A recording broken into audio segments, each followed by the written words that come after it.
Friends, Romans, Metalheads, lend me your ears. Hello, my name's RJ Bailey, your semi-competent, mildly tolerable host, and you're listening to Metal Empire Interviews. I've got a really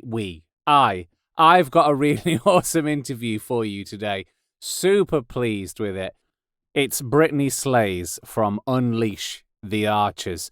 I was talking to her for a good 50 minutes about their new album, Abyss, but we also went enjoyably off-piste, and my listeners on Metal Nation Radio, on the Metal Empire show I do there, where these interviews debut, really got a kick out of this one, I'm pleased to say. Found it a lot of fun with how we went into uncharted territory, probably, for interviews when it comes to heavy metal.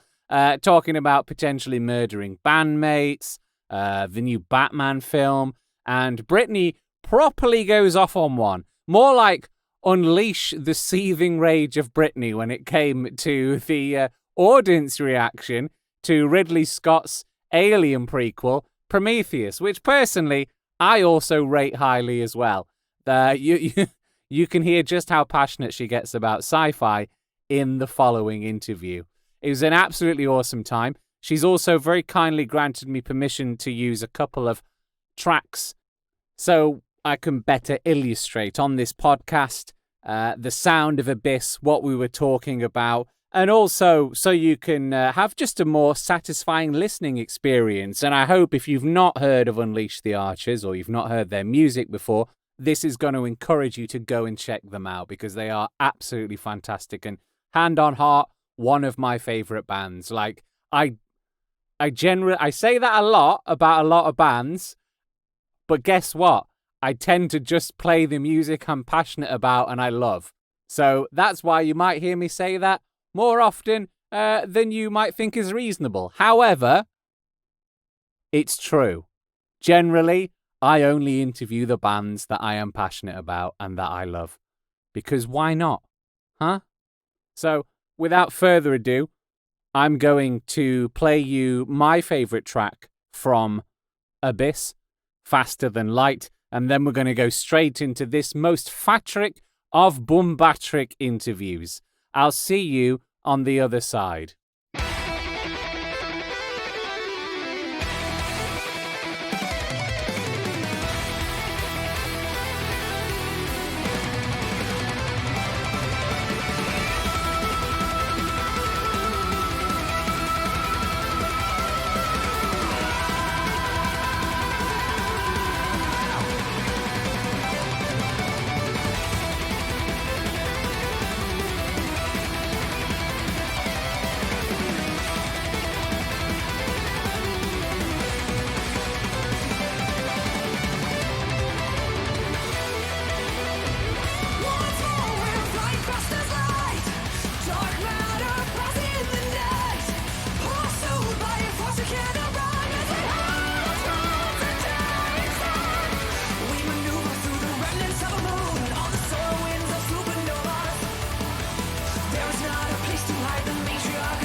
Hello, you're listening to Metal Empire. My name is RJ Bailey, your mildly tolerable and semi-competent host. I am joined by someone I've been a fan of for years, since 2016, I would say. Really became a super fan in 2017, and then hung out with her and her band in Bannerman's, where my guest was eating like cheap white bread with slices with like cream cheese kind of spread over it, and that was what was provided before the show. I remember thinking that's not going to do the singing any good. Still managed to power through it anyway, though, even with such a disastrous entree to start the evening. It is, of course, Brittney Slayes from Unleash the Archers. How are you doing, Brittney? I'm doing well, thanks. You just gave away all my secrets. Oh no, I'm so well. I'll just edit it out. I'll just bleep it. The interview's going to start with like maybe No. for a minute, like just 60 seconds of a single tone, just really annoying everyone. That would entertain me if I'm being honest with you. How are things today? Are things good where you are in your virtual room? Yeah, I mean, it's a beautiful day. It's almost fall, which is definitely my favorite time of year. Yeah, things, could be a lot worse. Yeah. It's a good time of year. As you can see, I'm in like a little vocal booth where I make my audio books. So I'm in here for like hours and hours a day, all day, every day. Gets pretty hot and sweaty and disgusting in here. So Oh, I bet. when autumn comes or fall and then winter, it's just a dream. It's an absolute Yeah. dream to not be just sweating my testicles off. It's an absolute joy. Okay, I've been annoying you fans, unfortunately. Some of them I've annoyed. Some of them got the joke, but I went into the Unleash the Archers Facebook group and I put a deliberately absurd post up saying, listen, I'm going to interview Brittney Slayes from Unleash the Archers, and another thing. And people were picking me up on Brittney Slayes, and I was like, you do know I just called them Unleash the Archers, like in the same sentence, and you're picking up on a reasonable name. Anyway, most people got the joke. Some people slightly annoyed. I will apologise to them later. But we've got bags of questions, so I'll try and get as many of these in as well. Um, Awesome. but something I always wanted to know. It's a very unusual name, the band name. Where did it come from? Absolutely nowhere. Really? Uh, we we couldn't decide. We couldn't agree on anything. The whole time that we were, getting started and in the first few months or whatever of being together as a band, we would throw ideas out there. And every time, at least one of us would be like, no, that's horrible. Or, you know what I mean?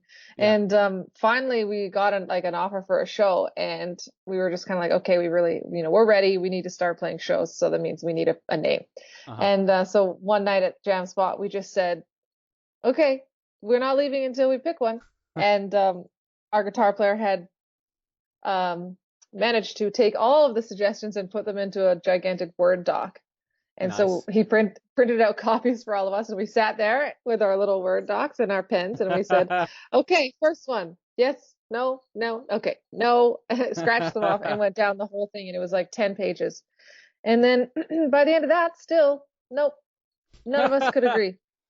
And then finally, in our desperation and exhaustedness, someone said, "How about release the archers?" And we were kind of like, "That's close, but maybe something with a little bit more urgency. How about unleash the archers?" Nice. And we didn't all hate it, so that's what we went with. We didn't all hate it. Isn't that like how so many creative collaborations are kind of like finished? That's the end state. You're like, well, no one hates this one, so this is how we'll do it. Exactly. I'm also amazed when I ask. I'm always interested in band names, and I'm like, there must be something profound here. Or I assumed it was taken from some book, your name, or because you're a big genre literary fan, and I was like, I wonder what I it's wish. from. And no, it's just always. No offense, always underwhelming whenever Yeah, someone replies to that question. yeah, absolutely. Band names don't mean anything. ever. No, I mean, there's a few out there that I'm sure are very important, but for the most part, I think it's just kind of like, is it taken on MySpace? No. Okay, that's the one. Well, I mean, even the great ones out there had very little meaning to them. Black Sabbath, they literally saw a horror movie called Black Sabbath like days before, and they were like, "That's it, Iron Maiden. What's a cool torture? Ah, an Iron Maiden's a cool torture device. We'll have one of those." So it's in the rich tradition of heavy metal to have a mostly meaningless, superficial name, and then imbue it with meaning, I suppose. Yeah. So your latest album, Abyss, it's an absolute banger. I enjoy it a lot. It's up there with Apex. Apex for me could never be beaten because it holds. I was in a very dark place when I discovered Apex with my depression, and Apex was like fucking there for me. And like 10,000 against one, 10,000 then a swan, as I call it these days, was like there for me. And so it has a lot of emotion mixed in, which it makes it hard to judge it against the other albums. But Abyss is equal to it, I would say. It's got a very synthy sound, which caught me and a few people off guard. Were you a little bit nervous? Because obviously, like, people loved Apex, right? Yeah. And then you were like, and then you released something which does not feature much in the way of synths, especially not overt synth, maybe synthesized orchestra or synthesized choir. But this is like synths being synths. Were you worried about like unleashing that onto the world? Of course. Yeah, absolutely. We had no idea what people were going to think or if they were going to get mad at us or say like, "Where's Unleash the Archers? What is this music?" But the thing is that we just love synth wave so much, and we really wanted it to be present on this album, and we wanted it to make it that kind of spacey, futuristic feel. And we wanted, and it was just another layer for us. It was never going to be like the most important part of it or anything, you know. It's not like it's our main instrument, and it's not like we're going to get a keyboard player. It's just, it was, we wanted to write something new, to try something new. And quite a few of the songs were even written around the synth part. That's how it started. It wasn't a guitar riff, it was a synth riff. So it was just, trying something new, just trying to be, change is always really nice, and growth. And we didn't want to write the same record again, and we knew that we probably would if we didn't try something new. Yeah. But so you that is what carried you through that trepidation, then, that nervousness about Unleash. How have you perceived fan reaction to this one? Because I've seen people generally loving it. I've seen some people go, not as much, but then I've seen those same people go, actually, this is good. It grows on you. That's what it was for me. I was like, this is a great album, but now on repeated listens, I'm like, oh, right, okay, I get it now. Once I'm not expecting another Apex. Exactly. Yeah. I mean, of course, we were worried. We knew that a lot of people really loved Apex, and that was kind of the big reason why we went in a completely different direction. It was like, if we just try and write Apex 2 Electric Boogaloo as everyone, we'll fail. So we just had to try something completely different. And we took a whole year off. Well, we played 70,000 tons at the beginning of 2019, but then after that, nothing. We didn't book any shows or tours or anything, and we didn't even jam for like until July-ish. And we were just like, okay, we're going to completely separate ourselves from Apex and from everything that we've done before, and give ourselves a break and try and come up with some new ideas, new influences, innovate a little bit. And then when we came back together to write the album, we all agreed that we were putting synth on the record in every song, no question. Sure. And and yeah, when we listened to it at the end, we were kind of like, "Ooh, this is different. Some people are going to be pissed." But at the end of the day, really, it's not about them, unfortunately. I mean, we do write hoping to exceed or at least meet the expectations of our fans. But at the end of the day, we have to play these songs over and over and over again every night on stage. So it's got to be something that we enjoy too. And we write and play music because we love it. So we're not going to write a song that we hate or that we're bored with or that we don't feel is, reflective of where we're at. Mhm. So that's why we did it. And like when it comes to the fan reactions, there are people out there that are like refusing to even give it a shot because they love Apex so much. Uh-huh. And it's just kind of like, okay, well, you guys are missing the point. Like, this is not Apex 2.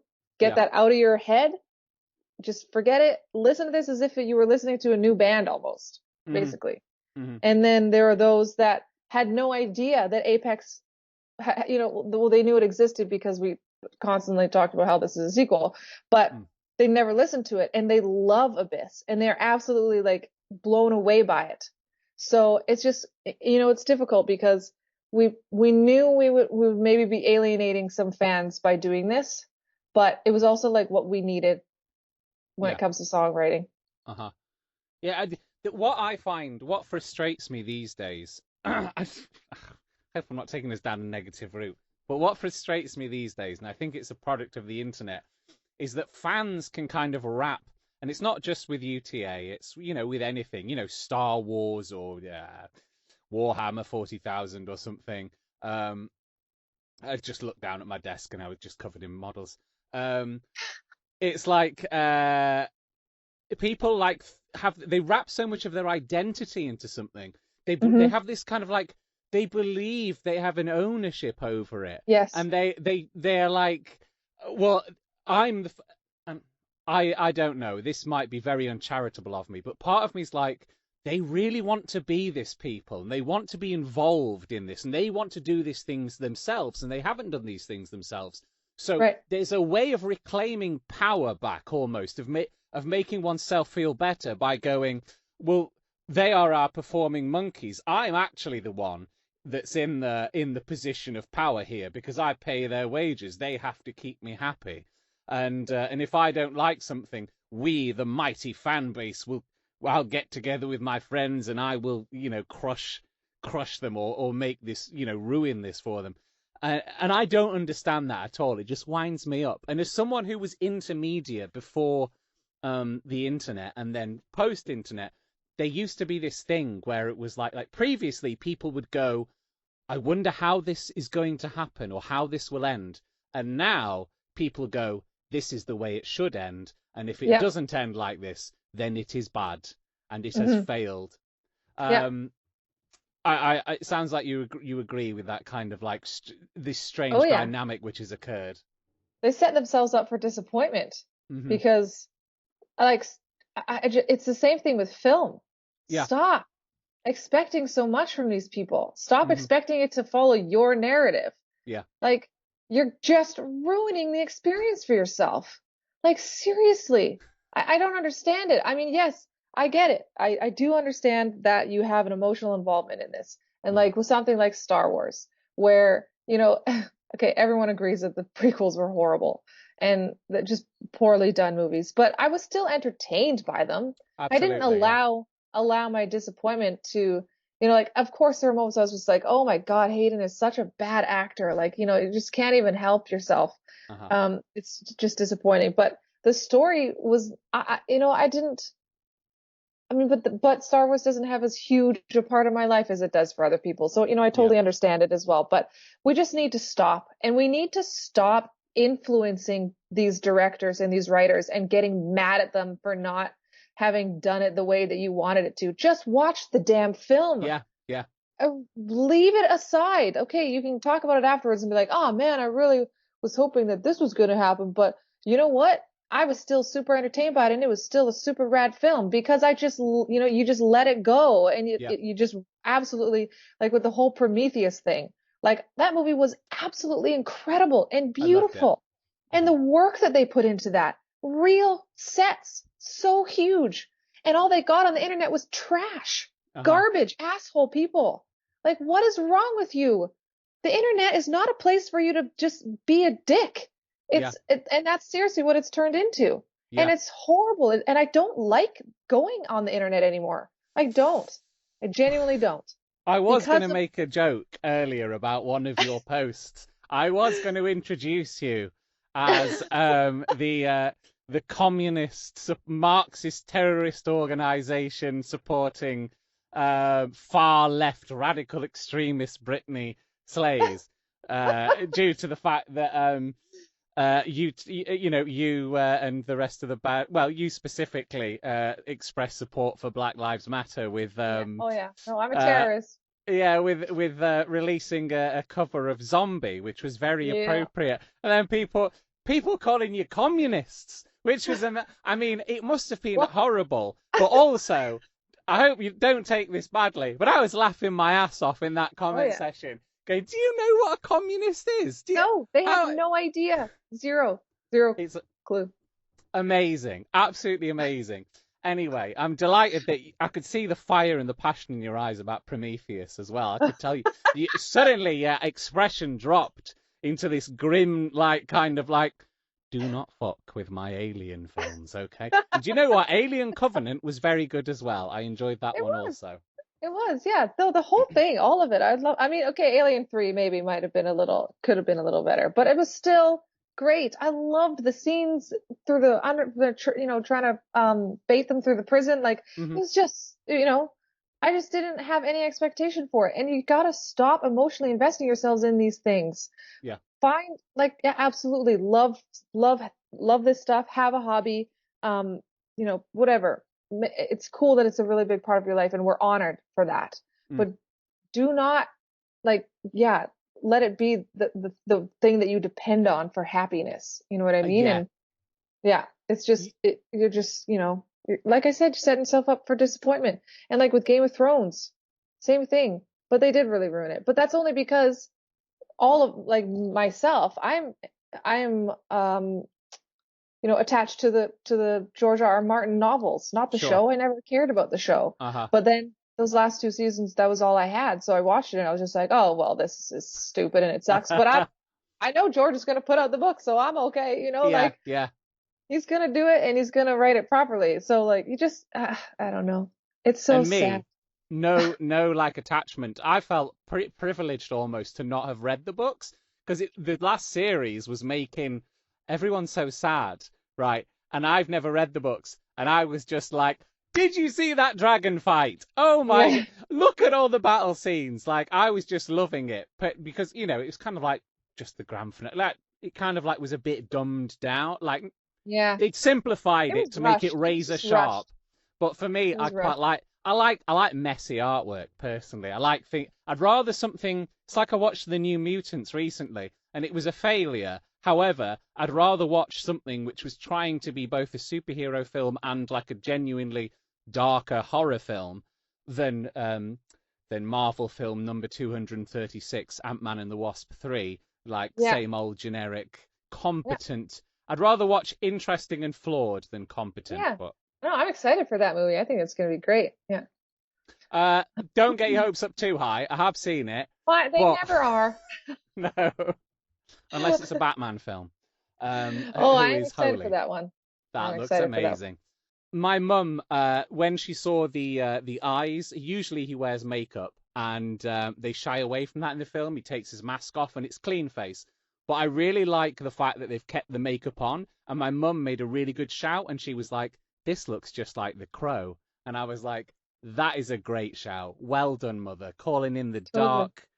I did not expect my mum to be making such great correlation. Great correlations there. I'm going way off piste. I apologize. I just love nerding out. Okay. I do. I know. We're the worst for this. This is not good. Good thing we have an hour. So I'll ask some questions that have been suggested by the audience, or they're just comments. For example, my friend who I know personally as well, he asked. He said he's shit at questions, but he just wants to let you know your set at the European Metal Festival Alliance was incredible and greatly appreciated. I don't have to say that, but I have. So that's a word of thank you. I understand it was awesome as well. I was adopting a new dog at the time, so I missed it, but I understand it was the business. So thank you. Well, it's really funny because we watched a whole bunch of the other sets afterwards, and ours was definitely the most dumbed down. We didn't have any lights. We were just hanging out in our jam spot. We just had a camera on each of us, and it was just really kind of a simple setup, zero production. And a lot of people seem to really enjoy it. But I also think that we were one of like maybe three bands that Hmm. either A, didn't do like something that had already been recorded somewhere else, Right. or B, treated it like they were just in the jam spot with themselves and like just filming a jam, not Hmm. talking to the audience or anything. So I'm glad everybody liked it. But did you get to see the album release stream? Me, no. I am booked in though for the Oh, repeat, good. which I'm All right. excited about. Very excited. And I heard very good things about that, and some memes have already developed from that, and I feel like I'm missing out, and I need to delve in and get some of that sweet, sweet meme action. You definitely do. Yeah, lots of good ones.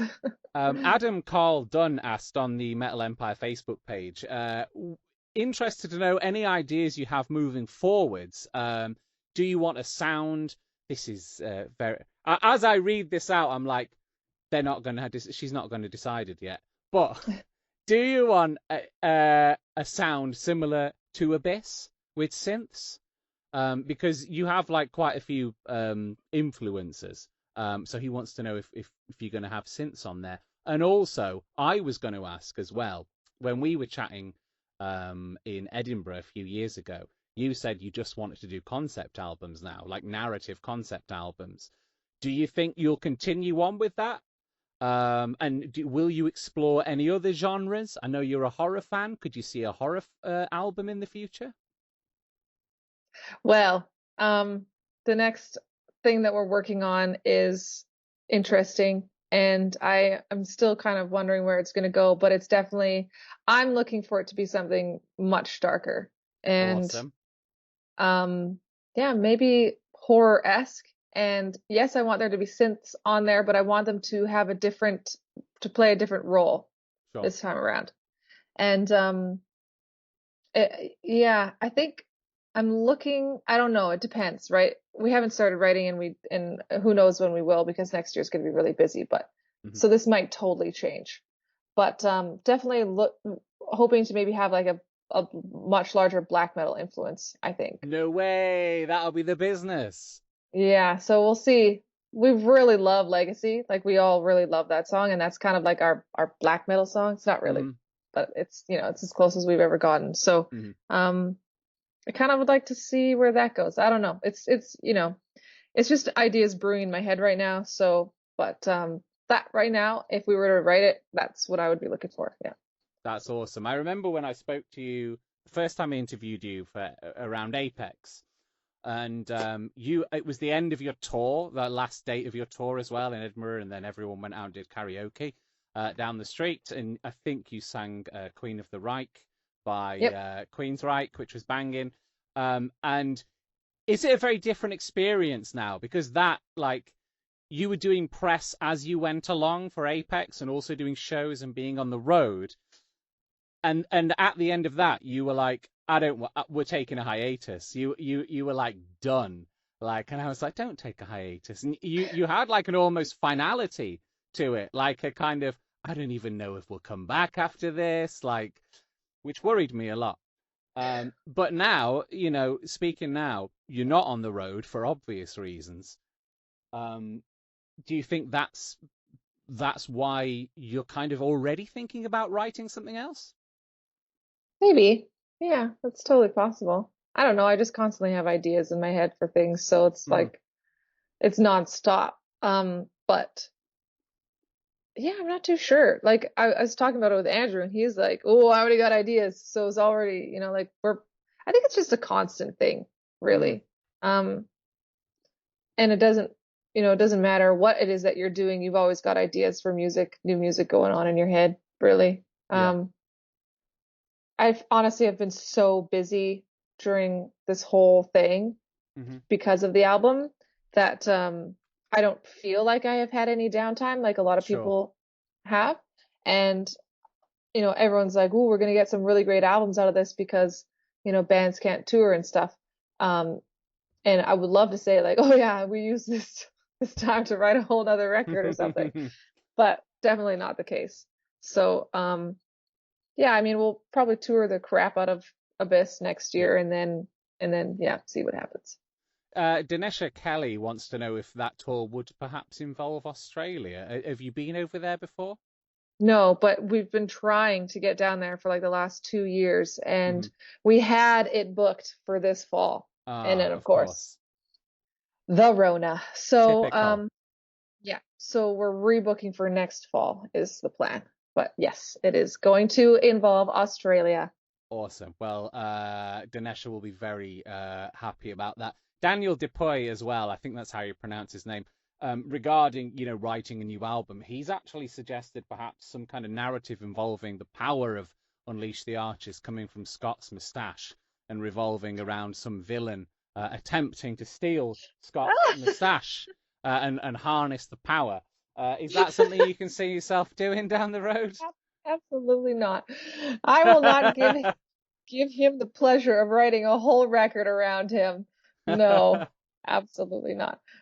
We have had some hilarious back and forths on Discord though, and they think that we should sell mustaches at the merch table so that people can wear them in the audience during our shows, and we'll just be singing to a bunch of Scots. I think that would be hilarious.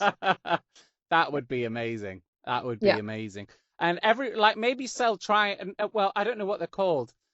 The most iconic thing that Scott's ever done, no offense, Oh, is the chimes. the chimes. Sell little chimes, little cheap chimes as well, and then everyone at the end of the song can all with their moustaches. Imagine the sight. Just 100, Oh, 200 people all looking up at you with the house lights up, moustaches on, little chime right little at the chimes. end. Oh, I think that sounds great. It would be one of the most poetic, beautiful moments in all music history, It really would. I think. Absolutely. I think you might be right.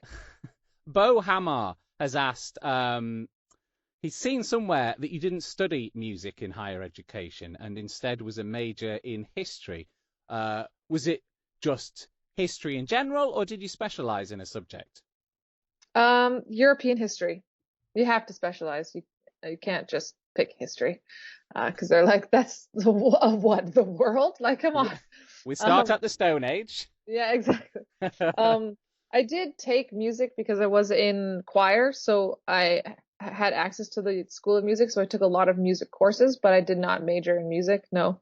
But I loved history. It was really funny because the first year I was actually in the writing program, and I took all of my electives as history courses because I loved history in high school.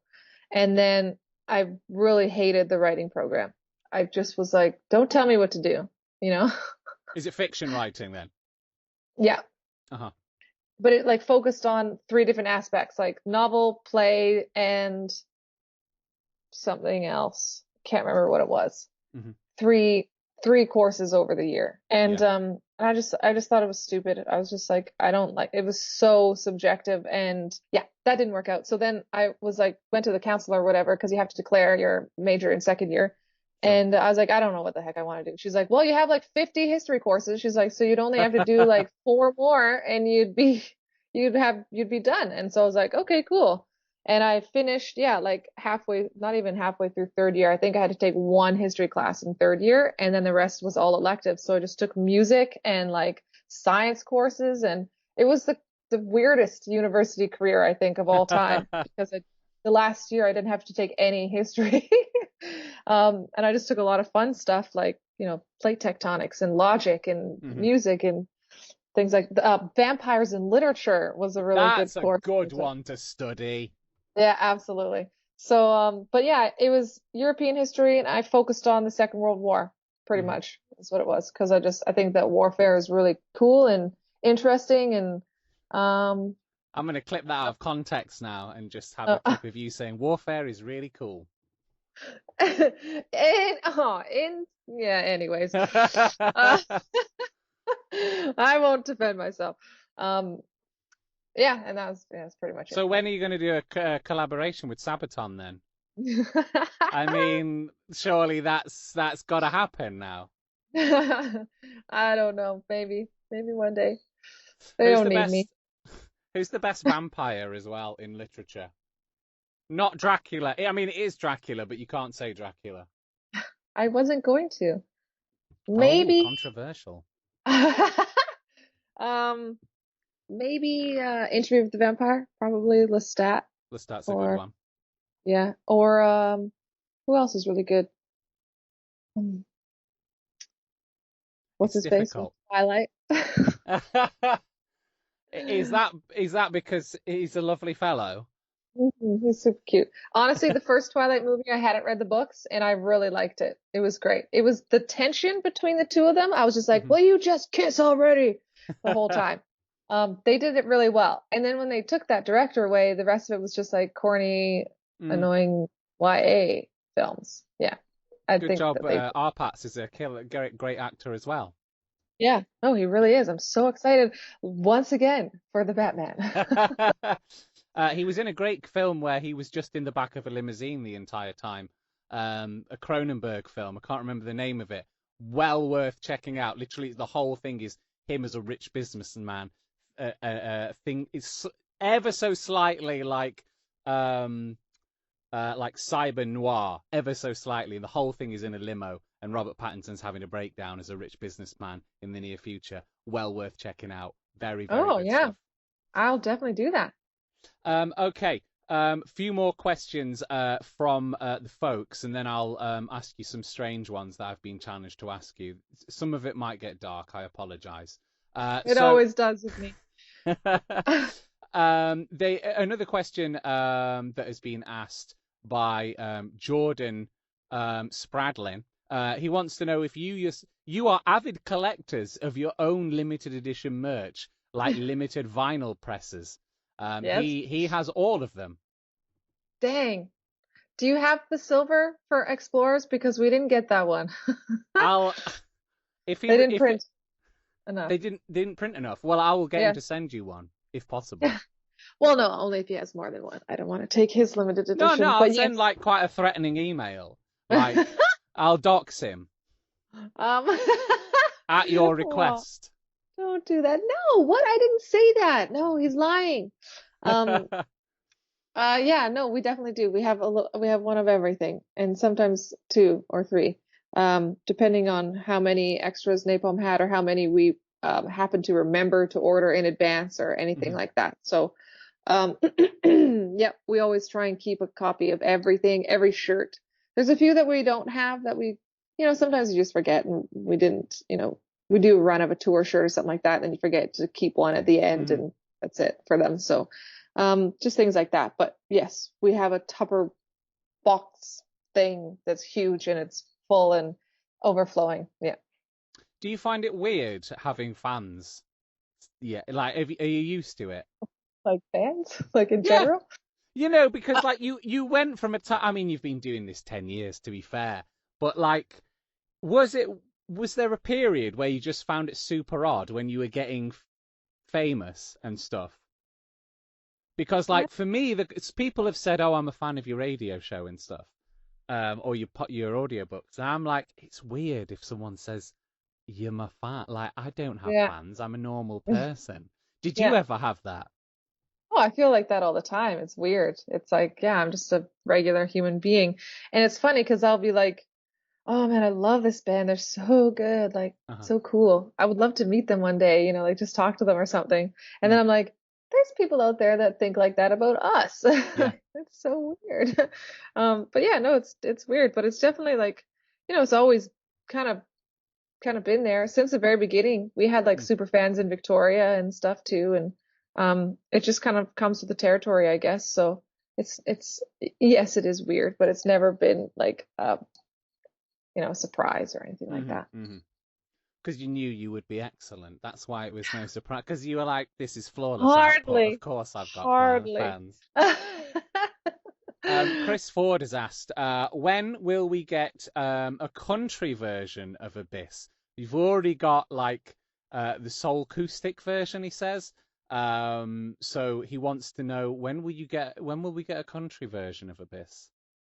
I don't know. Ask Andrew. He'll probably do it on his next stream for you. Go on Twitch, twitch.tv/Andrew Kingsley UTA. He usually streams in the late afternoon. And just be like, Andy, drop everything and write a country version of Abyss right now. And I bet you he'd do it. Well, Chris Ford has also asked a question about Andy as well. It says it seems Andy's getting more prominent vocalist roles in the band. When will the change come where he just becomes the main vocalist? How many albums down the road are we talking here before it's Brittney Slayes backup singer for UTA? You never know. Could be the next one. He's got a killer voice, so he's definitely an asset that I enjoy using from time to time. But yeah, I don't know. Maybe he could start his own Unleash the Archers if he wants. Unleash the Archers of Fire. Oh, of course, I get it now. It's a reference to Rhapsody. I get it now. We're going deep. We're going super nerdy. I like it. I like that name though, Unleash the Archers of Fire. Okay. It's good. I mean, you do think of those bow and arrows they have with fire. Yep, blazing arrows. Of fire. Yeah. So Christoph Alexander wants to know, who was your favorite character from the Darker Shades series, and why is it Leela or Kala? Why is it Leela or Kala? I honestly I don't remember. I looked it up, and I looked it up, and I was like, oh really? Okay. And I just I got results for 50 Shades Darker. I assume that's not the same one. No, darker shade of magic. I've only read the first book. I still have the other two. I started. You know how it is when you love fantasy. You just have like in the middle of every fucking series that ever existed. Yeah. So and I honestly I can't remember. I have to what I usually do when I come back to a series is I'll read like the wiki recap and then be like, okay, I'm good, and then go on to the second book. So I don't remember, but it definitely wasn't the human from New York that convinces the guy to take her across into the other London with him because she was annoying. Well, we know who the annoying one is, Christoph. So I hope that by process of elimination, there is a start there for you. You know who the not favourite one is. Okay. So I was also asked to, come up with some slightly or more unusual questions. I prefer to do more unusual questions anyway, but Frederick Wallander on your group has requested some unusual ones. So I've been trying to think outside the box, and I was listening to some podcasts, true crime podcasts, which is 95% of podcasts, as we all know. So I was wondering if Scott was murdered, would you quit Unleash the Archers and become a private detective to solve the murder? And if so, what would your detective agency be called? Yes. If they couldn't figure out who it was, it was no, absolutely. I would totally do that. Mm-hmm. And it would probably be something like Mystic Investigations or something. Nice. It would have to be something. A bit of urban fantasy in there as well to appeal to the YA crowd. You got the assonance in there, so it's flows off the tongue really nice. Yeah. I like it. On a similar vein, if Andrew was murdered, would you quit Unleash the Archers? And how would you hide your crime? Are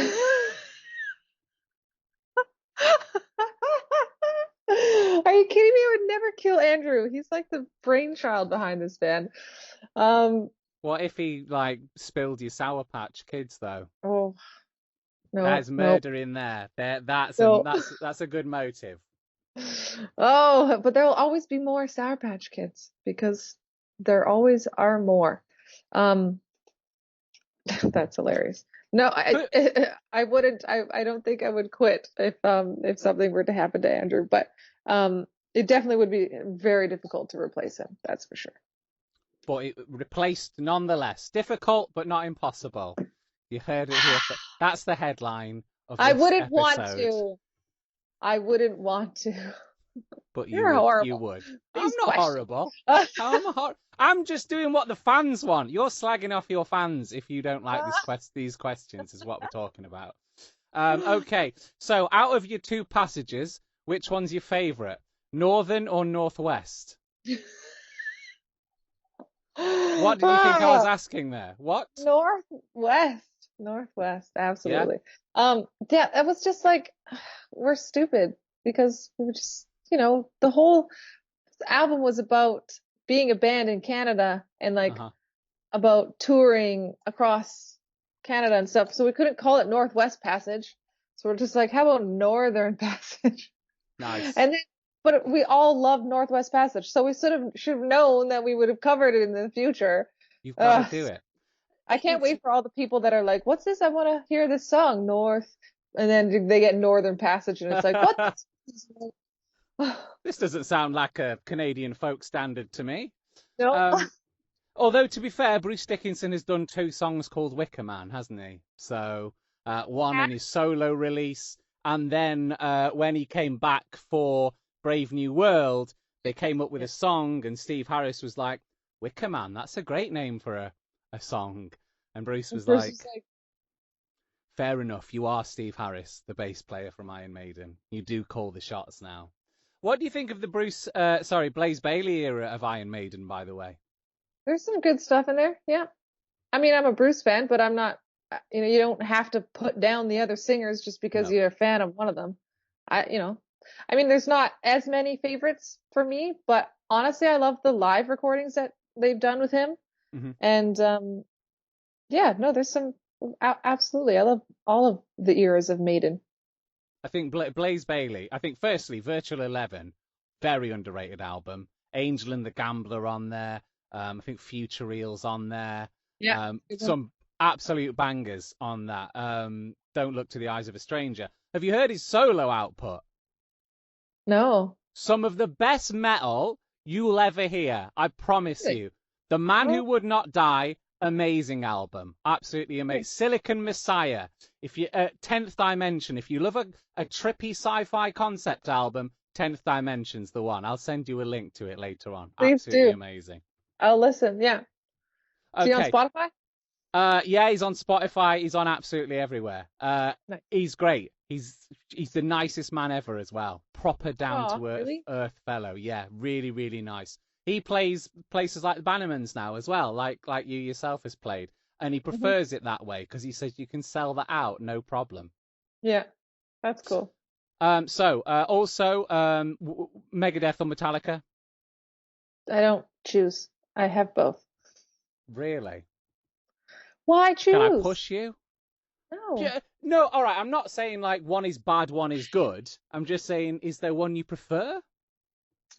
Megadeth was like the first metal album that I really like, Countdown to Extinction, so I guess Megadeth. Countdown to Extinction's very underrated. I love that 90s era of Megadeth. Euthanasia is also a great album. The World Needs a Hero is underrated, I find. Also, like I was listening to your back catalogue this week on the run up to this. Eat What You Kill is a favourite. What is the largest animal you could kill and eat with your bare hands? None. Zero. Horrible. I could never kill an animal. Are you a vegetarian? Yes. A vegan? No, I like cheese. Cheese is great, man. I went It's vegan hard. recently, and like the cheese is a real stickler. If you have it in a Yeah. toasty, nice, good. If you melt it, you cannot have that cheese on crackers. It's very difficult. It has a foamy texture, which is absolutely vile. I'll tell you Yeah. now. Like you I have to like slather it in pickles. I like cashew cheese. It's pretty good. Interesting. I have that on pizzas and stuff like that. But other than that, yeah, like, oh man, just give me a nice old cheddar. So tasty. God, It's I hard. miss cheese. I don't miss meat, but I No. really miss cheese. Really miss Yeah. cheese. Also, what I wanted to ask you as well when we were talking about northern passages, northwest passages, why are things from the north inherently cooler than things from other places? Have you noticed that? Yeah. I don't know. Why is that? Because it's like something about dealing with the cold and Hmm. the sheer will you have to be able to withstand that kind of thing. Yeah. I think honestly, it's like you think of the South, you think of sun, you think of lazing around. Yeah. You think north, you think cold, you think like fighting through snowstorms. I don't know. It's just like this weird thing that's happened to the collective mind of humanity that, Where the North is better. yeah, it's weird. Apart from Or people in the southern states of maybe America. we feel that because we are from the North. Maybe. I mean, but that's how it's portrayed. Right by I us. think Game of Thrones helps a lot. Yeah. The TV Yeah. show, Oh, yeah. The North remembers Sean Bean's accent. You know, everyone speaking in my. Because for the first time in when I was little, I had a stronger Yorkshire accent. I'm from the same place Sean Bean's from, and I didn't like it. I thought it was dumb. That's so bad and snobby, but I thought it sounded unintelligent. So I deliberately shed that accent. And do you know who I did like the accent of? Oh no. Captain Picard from Oh. Star Trek. So I started to cultivate a posher accent, and that's why now I've got this weird, posher, slightly like posher neutral English accent, but with some North coming through, which is much to my detriment now, because as a voiceover artist, Northern accents are dead cool and you make all the money. And now I'm like trying to put on a Northern accent that I lost as a childhood. It's quite frustrating. See, now there's the lesson, kids. Yeah. Be happy with who you are and embrace what you have, because you're the only one that has it. You're the only you out there in the world. That's a very nice thing to say. I mean, not if you're one of these horrible people who calls on the internet, who calls people communists for supporting Black Lives Matter. Don't be that person. Don't. Yeah, no. But if you're a good person, be a good person. Yeah, but do you understand where these people come from? They come from a lack of self-confidence. They come from hating what's going on in their own life. They come from severe expectation issues. You know, they're sitting there by themselves on a computer, seeing someone do a cover of a song, knowing that they could never do that, and they're just angry, and they're angry at all the other things that they've never done, or or that they failed at, or whatever. And instead of accepting themselves and loving themselves and being happy, they choose to be angry and to take their frustrations out on the rest of the world. So I think the rule still applies. I like it. Essentially, accept yourself for the failure you are. No, learn to love yourself before all of this horribleness happens. Oh, yeah. I think that's a beautiful place to end it. Not in the biblical sense, obviously. Not like one might a fellow bandmate and then hide the crime. But also because we've got 10 minutes to go until your next interview, and I don't want to be like running over and like making you feel all rushed and flustered at the end. Oh no, don't worry. It's constant. Yeah, no worries at all. It's constant flustered is your life, is it? Every day. It's just every day. It's like, okay, I just, I gotta go. Thanks. Bye. And then like, boop, boop, next one. And then like, cool. Yeah, thanks. Okay, bye. Next one. Like, it's just, yeah, it's been like that for like 2 months. So I'm good, man. We can run right up 11:59. Do it. Do you feel like you're in some kind of like egotistical call center at the moment? Yeah. With all the like people calling in and then just asking you questions about yourself and your artistic influences and how you would murder your bandmates and things like that, if you would. Nothing legally binding has been said, obviously. It is super weird. Yeah, it is. But I mean, I'm just so honored that so many people that so many people care. So I'm not, I'm just going to keep doing it. Yeah. It's crazy. I like literally, has the press been bigger for this one then? Oh yeah. It seems like that because I watch your Facebook page and it's just a constant stream of like, here's an interview here, here's an interview here, here's me explaining the plot of Abyss again. Yeah, and I took a break from posting interviews for a while there, so there's another little pile up here that I'm gonna slam into your faces pretty soon. But wow. Yeah, I mean, it's just I don't know. I think it's a lot of people haven't really paid attention to us before, and this album is something interesting and different. Yeah.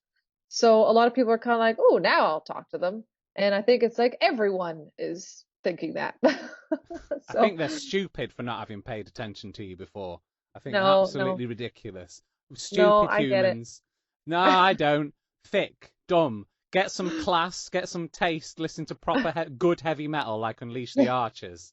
Get out your little bubble. Stop listening to Slipknot. Slipknot's good, but they're massive, right? Listen to the people like Unleash the Archers. They're amazing.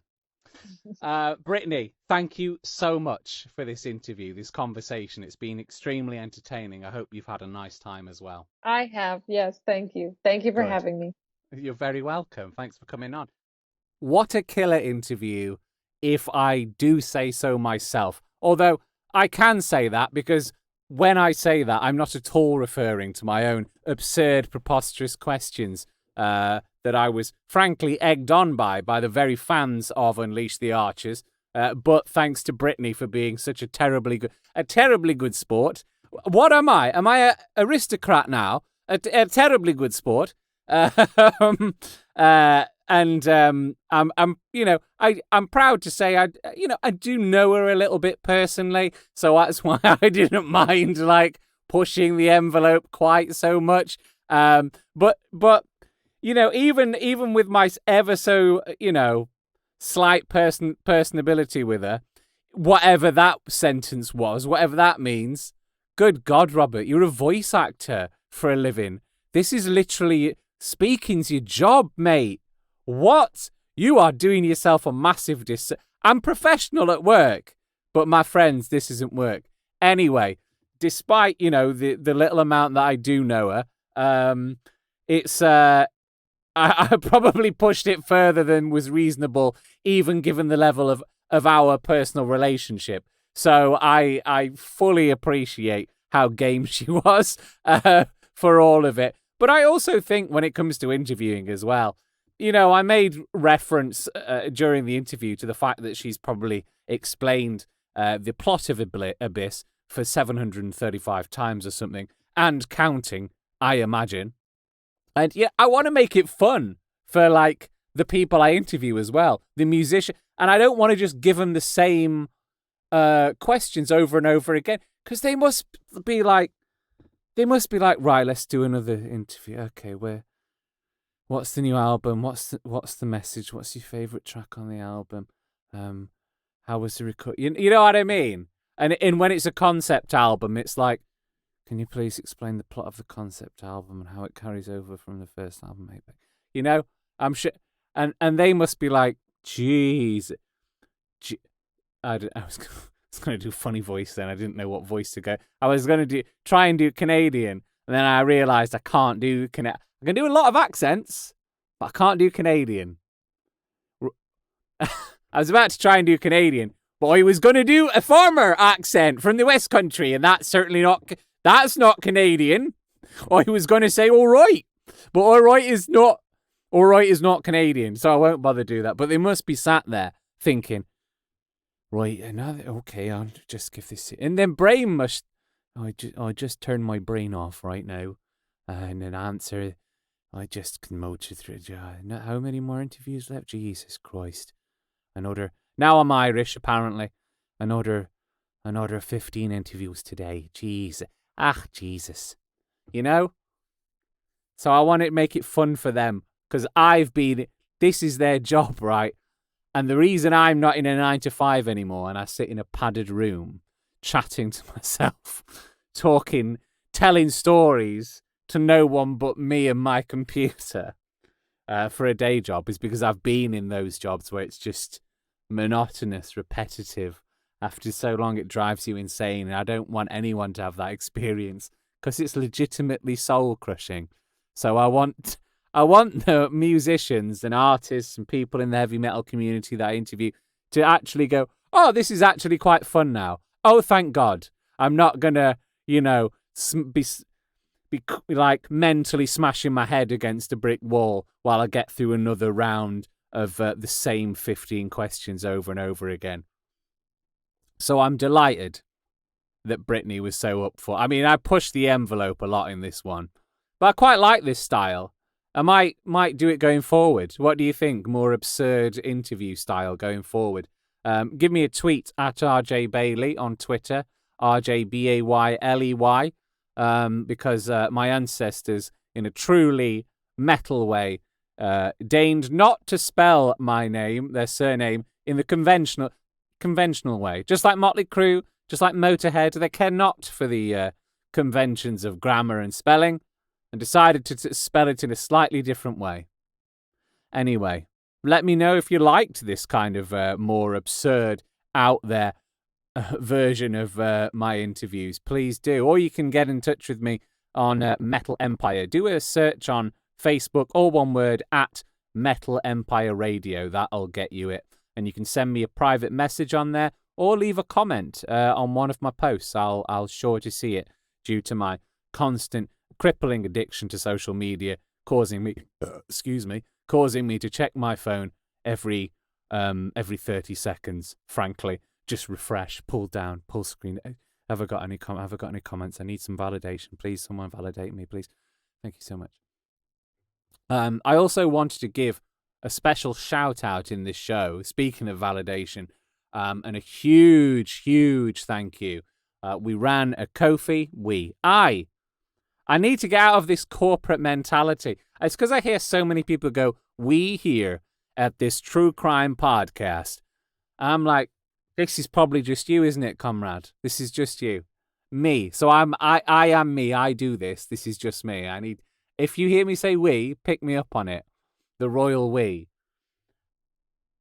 I ran a Ko-fi campaign. But, it wasn't for a huge amount of money. It was I would call, not like sky shattering.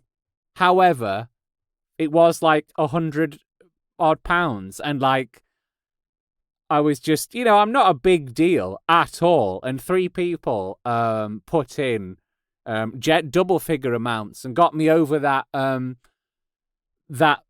triple digit amount to 102% of the goal in the course of a day. So I'm staggered. I thought it'd be drips and drops of like, if it was I had no expectations, and if it was gonna make anything, I was thinking like £1 or £2, maybe £5 if I'm lucky. But double figures is like absolutely, and none with a 1 in front of those double figures, even though I'd be hugely grateful for that. But like, it means a lot to me. Like, it's kind of like, I love, the vocal support and people saying they enjoy my show, which they do in the chat room on Metal Nation Radio or on Twitter, be it out in the wild of Twitter or in my DMs. I adore that. Thank you so much. And this is not to spit upon that. However, when some people like go, right, here's some cold hard cash to show our appreciation, that means a lot. That does mean a great deal. And it's a real sense of validation for me. So thank you so much. And what it means is I've been able to buy a new field microphone, the H1N. I actually it's a cheaper one than I was using before, the H2N, but I know more about field recorder microphones now. And you don't need 3D sound capture when it comes to a microphone and you're interviewing someone backstage at a metal concert. So thank you so much for that. I'll be using that when the plague means we can go back to when the plague is over and we can go back to enjoying metal concerts together. Although not too soon. Do it at the right time. Because if you screw it up and you start spreading the virus about, in the words of Queensryche, spreading the disease. In the words of Spineshank, a new disease. It's not a new disease anymore, is it? Anyway, if you break the curfew, you break the rules, that's only going to delay heavy metal concerts for even longer. Do not do it. Please don't do it. But when the plague is in a condition as such we can go back to heavy metal concerts, I can't wait to take this thing on the road and get interviewing people in the flesh God Apocalypse, as I did when I went to Glasgow to interview Flesh God Apocalypse. I can't wait to be able to be doing that again, and you've made it possible for me to go and do that again with this handy dandy, very nice microphone. So huge thank you to Pringle, Huge thank you to the Guardian of the Ancient Rock, and a huge thank you to the Brew from Downoo for getting the ball rolling as well, the first donator, and then the other two kind of came in very rapidly throughout the day. So thank you so much. If you want to support Metal Empire interviews, if you'd like what I'm doing here, I would appreciate tossing a few shekels my way if you like. Go to kofi.com /Metal Empire, or just do a search for Ko-fi Metal Empire. That's KO-FI if you're unfamiliar with the platform. It's just a cheeky, it's like buying me a coffee is essentially what it is, and I would really love that. But if you can't afford it, times are tough, I understand, don't worry about it. What you can do for me though, if you like, is leave a review wherever you found this. iTunes would be ideal, chef's kiss. But if you found it somewhere else, this podcast, if I'll be putting these on YouTube soon. So if you see it on YouTube, leave a little comment, give me a like, share, subscribe, ding that bell, etc., etc. You've heard that all a fajillion times. But yeah, help spread the word by just leaving a review, leaving a like. I would hugely appreciate that. So to summarize, kofi.com /Metal Empire. If you want to hit me on Twitter, let me know who you want me to interview next, or if you liked this interview, hit me up at RJ Bailey, and on Facebook, it's at Metal Empire Radio. If you want to listen to Metal Empire, the live radio show with all the music and my extraneous waffle around the interviews, and sometimes with no interviews, it's broadcast on Metal Nation Radio. That's metalnation.com /radio on Wednesdays, 1300 GMT, 0800 Eastern Time, and 1400 Central European Time. It's also repeated on Saturdays at 11 p.m. midnight, 6 p.m. Eastern Time, and midnight Central European Time. I'm going to leave you with the final song on Abyss. It's got such a like finality, grand finale to it. I couldn't not leave on this. Also thought it'd be fun for you to hear a song which hasn't been pushed out as a single, and to also show you the quality you can discover within the album as well. Because often you hear the singles and it's like, that's great, I'll get the album. Oh, the album's crap apart from the singles. However, this is just a gem from start to finish. So, like I said, this is Afterlife. I'll see you on the Flippy Dippy.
Facing the glory, open before me, millions of light years to roll.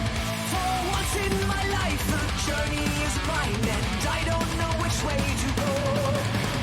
Breaking the curse has given me purpose, charging into the unknown. Choosing to rise the wrongs far behind, and forging a path of my own.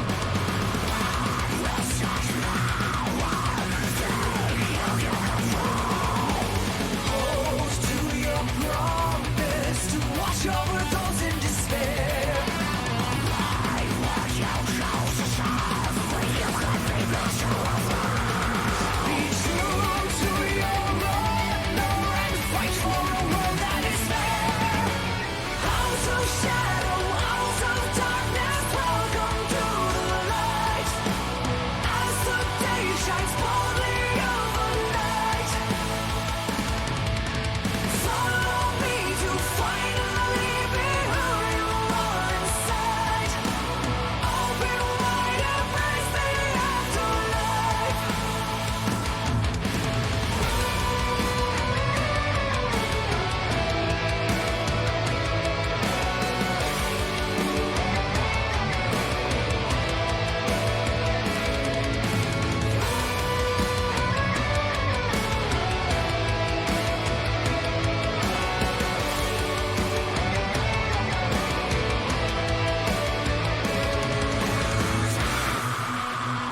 This is Brittney Slayes from Unleash the Archers, and you're listening to Metal Empire.